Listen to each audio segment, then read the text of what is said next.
Film अभिनेता सुशांत सिंह राजपूत के निधन के बाद हिंदी फिल्म जगत लगातार एक के बाद एक विवाद में घिरता गया। सुशांत सिंह राजपूत के 34 साल की कम उम्र में ही आत्महत्या करने के बाद बॉलीवुड में प्रेशर और नेपोटिज्म को लेकर माहौल गर्म हो गया। इसी के साथ ही मेंटल हेल्थ को लेकर भी खूब चर्चा होने लगी। लोगों ने इंडस्ट्री के कई सेलेब्स को निशाने पर लिया था। बेशक उनके जाने से सभी को बड़ा झटका लगा है। शायद यही वजह है कि 14 जून के बाद बॉलीवुड में तमाम कंट्रोवर्सीज भी क्रिएट हो गई। तो आइए डालते हैं सुशांत के निधन के बाद हुई उन कंट्रोवर्सीज पर एक नजर। सुशांत सिंह राजपूत के आत्महत्या करने की वजह उनका मेंटल हेल्थ बताया जा रहा था। रिपोर्ट्स के मुताबिक सुशांत मानसिक तनाव को झेल रहे थे और उस पर ट्रीटमेंट ले रहे थे। सुशांत की गर्लफ्रेंड रिया चक्रवर्ती ने खुद भी ये बताया था कि सुशांत को दिमागी बीमारी थी। इतना ही नहीं, सुशांत सिंह राजपूत के पापा ने पुलिस को दी गई अपनी स्टेटमेंट में बताया था कि एक्टर कई बार परेशानी और उदासी महसूस करते थे, लेकिन वो उनके मेंटल हेल्थ के बारे में नहीं जानते थे। हालांकि सुशांत के मेंटल हेल्थ को लेकर उनके कई क्लोज फ्रेंड्स सामने आए, जिनमें से एक थी अंकिता लोखंडे। अंकिता लोखंडे ने दावा किया था कि सुशांत को इस तरह की कोई तकलीफ नहीं थी। इस पर फैंस भी सोशल मीडिया पर डिबेट करने लगे थे। न्यूज चैनल्स पर भी इस बात की चर्चा होने लगी थी। लेकिन आज भी 1 साल बाद सुशांत के मेंटल हेल्थ से जुड़ी ये पहेली सुलझी नहीं। सुशांत के निधन का जिम्मेदार लोगों ने कहीं न कहीं बॉलीवुड बिगीज को भी ठहराया। इसी दौरान नेपोटिज्म के डिबेट ने पूरी तरह सोशल मीडिया पर कब्जा कर लिया था। बॉलीवुड में जैसे 2 ग्रुप्स हो गए थे। कई बड़े एक्टर्स ने खुलकर इस मुद्दे पर अपनी बात रखी। उन्हीं में से एक थे एक्टर मनोज बाजपेयी। कई स्टार किड्स को टारगेट कर दिया गया। इसी दौरान आलिया भट्ट की फिल्म सड़क 2 भी रिलीज हुई, जिसे लोगों ने बुरी तरह फ्लॉप करते हुए बॉयकॉट की मांग तक कर डाली थी। इतना ही नहीं, एक्ट्रेस सोनाक्षी सिन्हा ने नेगेटिविटी के कारण ट्विटर को गुड बाय बोल दिया था। सुशांत सिंह राजपूत के फैंस ने बॉलीवुड सेलेब्स पर निशाना साधते हुए कई बड़े एक्टर्स को सोशल मीडिया पर अनफॉलो कर दिया था।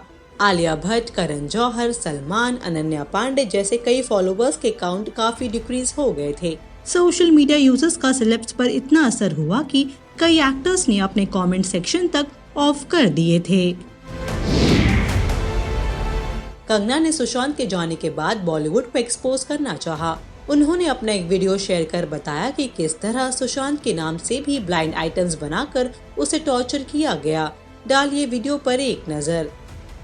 सुशांत सिंह राजपूत की हत्या के बाद कई चीज़ें बाहर निकल के आई हैं। कुछ मैंने इंटरव्यूज पढ़े हैं, कुछ डायरेक्टली भी बात की है। तो उनके पिताजी का कहना है कि वो फिल्म इंडस्ट्री में हो रही टेंशन के करके बहुत ज़्यादा परेशान थे। अभिषेक कपूर जिन्होंने उन्हें लॉन्च किया, उनके साथ हाल ही में एक फिल्म की है केदारनाथ। उनका कहना है कि it was a systematic dismantling of a fragile mind. Ankita जो उनकी लॉन्ग टर्म पार्टनर रह चुकी हैं, उनका कहना है कि वो सामाजिक रूप से की गई अपमान और बेइज्जती नहीं सहन कर पाया।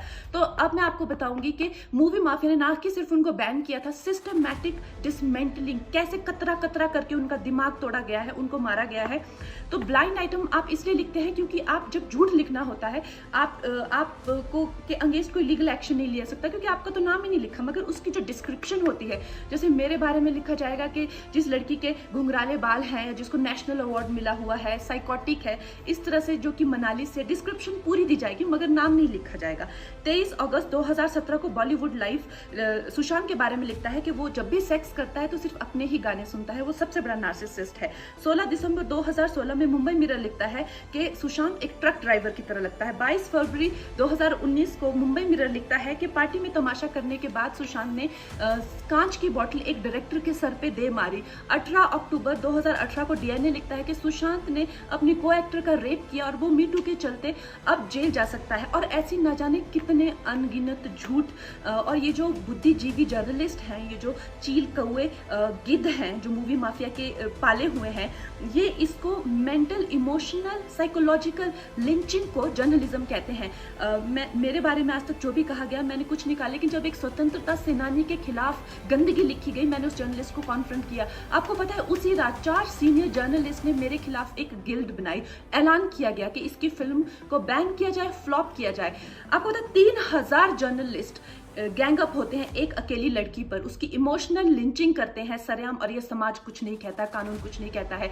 मैंने उन पे केस करने की कोशिश की, मगर 1 महीने बाद वो गायब हो गई, मेरी फिल्म रिलीज हुई, गायब हो गई। तो मेरा कहने का मतलब ये है कि अगर ये समाज जिस अन्याय की बुनियाद पर खड़ा है और कभी आवाज नहीं, आप ये पढ़ते हैं, चटकारे लेते हैं, कभी आपने सोचा है कि कभी नेपो किड्स के बारे में ये क्यों नहीं लिखा जाता है? तो ये अन्याय का फंदा किसी दिन आपके बच्चों के गले में लटका मिलेगा, आपके गले में लटका मिलेगा। इसलिए जब तालियां बजेगी और सीटियां बजेगी तब आपको पता चलेगा कि क्या गुजरती होगी। बड़े प्रोडक्शन हाउस भी सुशांत के निधन के बाद बच नहीं पाए। इन्वेस्टिगेशन के दौरान 8 बड़े सेलिब्रिटीज के अगेंस्ट केस फाइल की गई। संजय लीला बंसाली जैसे बड़े सेलेब से पूछताछ की गई। यशराज फिल्म्स को भी सुशांत से रिलेटेड अपने कॉन्ट्रैक्ट्स के डिटेल्स पेश करने के लिए कहा गया था। इतना ही नहीं, सुशांत की फैमिली की तरफ से नेपोमीटर भी लॉन्च किया गया था। सुशांत के जीजा विशाल कीर्ति ने नेपोमीटर नाम से एक ऐप लॉन्च किया था, जिससे ऑडियंस फिल्म या शो से रिलेटेड अपनी चॉइस बता सके। तो ये थी कुछ मेजर कंट्रोवर्सीज जिसने सुशांत के निधन के बाद बॉलीवुड का पूरा चेहरा बदल दिया। फिलहाल इस वीडियो पर आप हमें बताएं अपनी राय। Also do like, follow and subscribe to Bollywood now on Facebook, Instagram and YouTube।